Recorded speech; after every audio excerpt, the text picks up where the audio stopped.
Hi everybody and welcome back. Today I'm going to show you how to make the box number 2 die, which is available in the Stampin' Up! Catalog. And what I'm doing here is when you run your paper through the Big Shot, it actually creates your crease lines for you, so I am just scoring. The paper I'm using is the Bella Rose Designer Series paper. And I'm using that for both the box and also for a band that I'm going to be putting on in a little bit.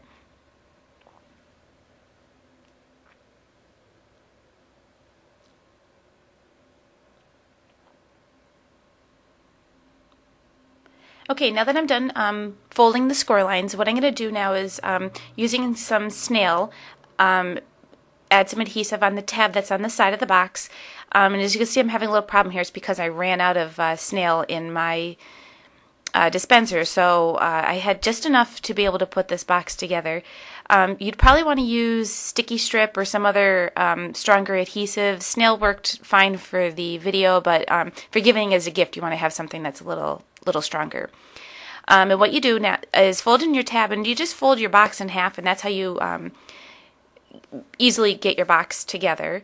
And now what I'm doing is just putting the bottom together, and this is just a matter of folding in the box ends to create your bottom.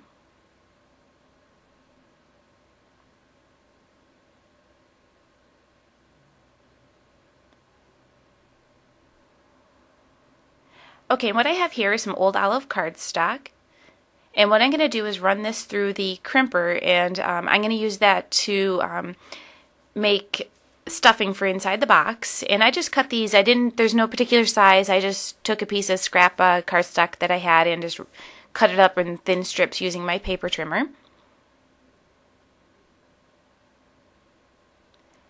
Another thing you could do is, if you didn't want to use your paper crimper, if you don't have one, just keep rolling it in a ball in your hands, and it eventually crinkle up nice and go nicely into your box. Okay, and now that I have that done, I am going to wrinkle them up a little bit, but that's just to get it so it's not just all straight strings. It gives it a little fluffiness to it. And I'm just going to stick that right inside the box. And then you can add candy or a little treat inside to give to somebody.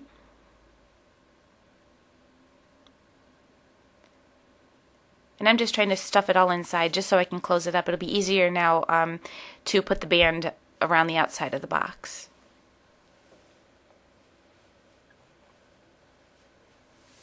Okay, and this is a 1" by 12" piece of Bella Rose cardstock, and I have to use my ATG gun since I did run out of adhesive in my snail. So the ATG gun is great for doing projects that you have multiples of, so I use it quite a bit.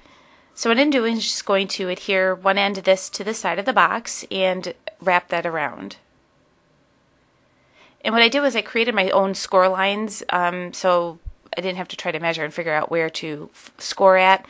And you'll need to trim off a little bit of this because the 12 inches is a little too long.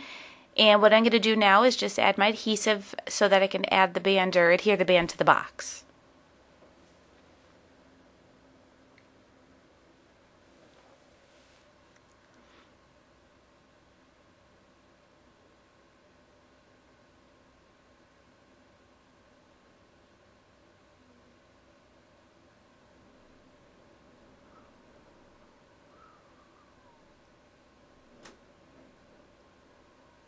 Okay, once I have this straightened out, what I'm going to do is add some old olive grosgrain ribbon, and I'm going to tie a knot onto, or tie the ribbon onto the box with you making a knot. And I love the grosgrain ribbon. It's really easy, especially Stampin' Ups. It's really easy to use. It's not very too stiff or anything. I do have a little difficulty here because the box is empty, so it kind of flops all over the place on me here.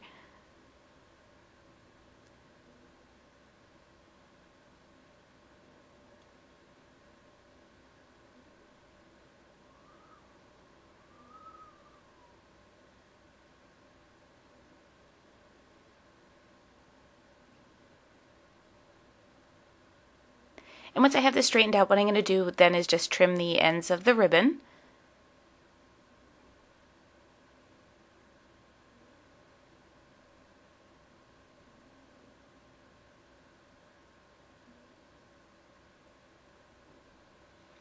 And now using a piece of scrap Whisper White, I'm going to use Old Olive ink and the butterfly from the Garden Whimsy stamp set. And I love this stamp set. It's got some cute images like this butterfly and a flower and some ladybugs, so it's really cute.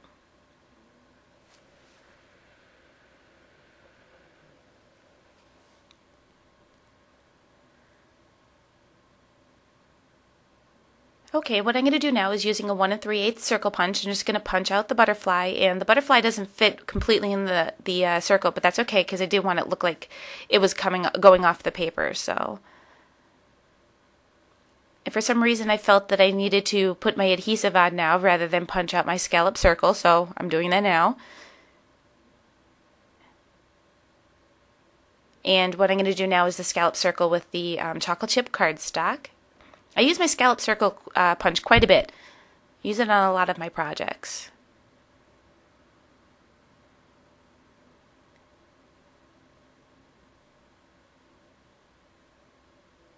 So once I have this down, what I'm going to do use now is some Stampin' Dimensionals, and I'm going to put those in the back of the scallop, and then I'll adhere that to the front of the box.